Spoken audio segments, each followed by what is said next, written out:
সম্মানিত হাজরিন, মদ জুয়া ইসলামে হালাল না হারাম? বলে কথা বলেন না কেন? মদ জুয়া এটা কি ইসলামে হালাল না হারাম? মদের সাথে জুয়ার সাথে মুসলমানের কোনো সম্পর্ক থাকতে পারে না। যারা মুসলমান দাবি করবেন প্লিজ ওই সেক্টর থেকে সরে আসুন।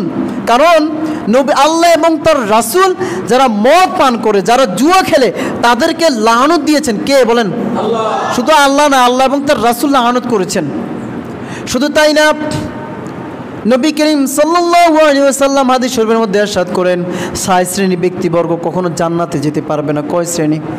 4 শ্রেণী। 1 নম্বর হচ্ছে যারা মা বাবার অবাধ্যতা সন্তান, যারা মা বাবাকে কষ্ট দেয়। 2 নম্বর হচ্ছে যারা জুয়ারি, যারা জুয়া খেলে, তারা কখনো জান্নাতে যেতে পারবে না।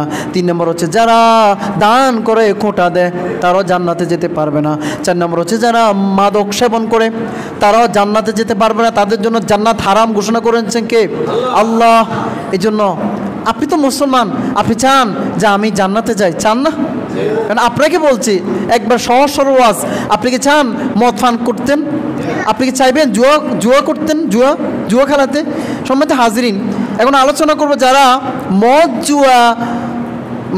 জুয়া আশ্বস্ত অভ্যস্ত, তাদের জন্য কি শাস্তি। দেখেন নবী করিম সাল্লাল্লাহু আলাইহি ওয়াসাল্লাম বলেছেন এবং কোরআনও আয়াত দ্বারা সাব্যস্ত, তাদেরকে জাহান্নামীদের পচা রক্ত পুজ তাদেরকে পান করানো হবে। বলেন নাউজুবিল্লাহ।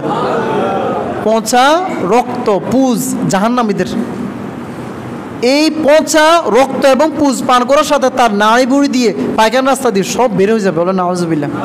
কত ভয়ঙ্কর, কত দুর্গন্ধম খাদ্য তাদের খাওয়ানো হবে। বলেন আহা, এটা কি খাদ্য নাকি? আহা।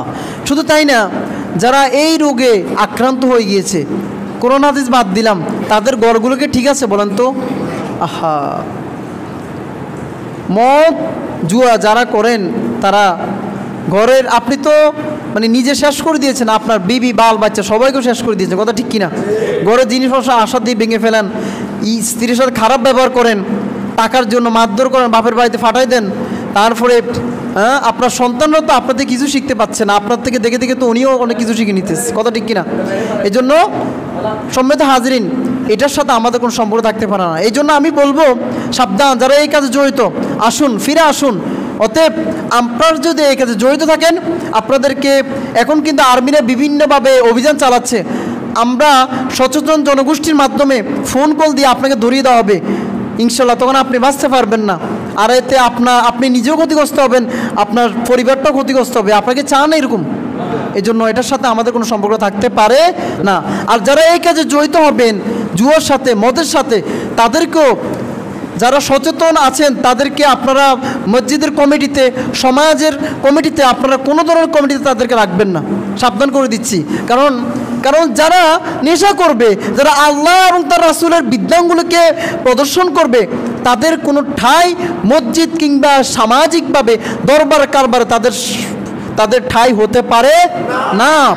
এটা আপনাদেরকে সবাইকে স্লোগান দিতে হবে ব্যাস। কারণ যিনি বিচার করবেন উনি যদি এই কাজের মধ্যে আক্রান্ত থাকে, জড়িত থাকে, তাহলে সমাজ সংস্কার করবে কে? কথা ঠিক কিনা?